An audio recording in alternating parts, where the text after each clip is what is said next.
PPE we tow up. First we have the safety boots. Oh, show this one. These have steel caps to prevent hard objects crushing your toes if they fall on them.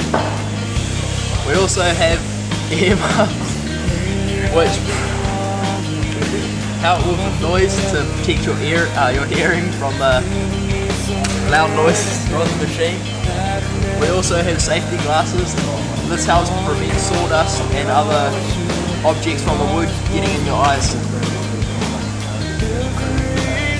Incorrect.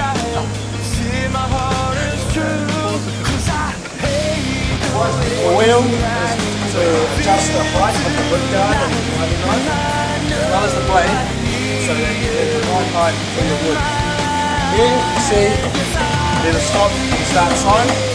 As you can see, this is an old machine. It takes some time to kick off, so give it a few seconds and then get going.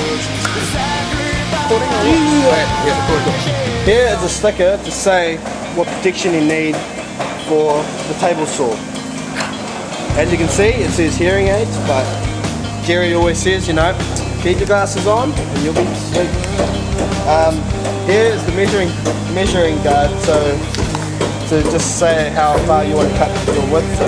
You can always unlock it here and move it up and down. And you should be sweet, and then push this down to lock it. It won't go anywhere. This here is a 3-phase, because you know, 240 volts on this, baby's not going to cut nothing.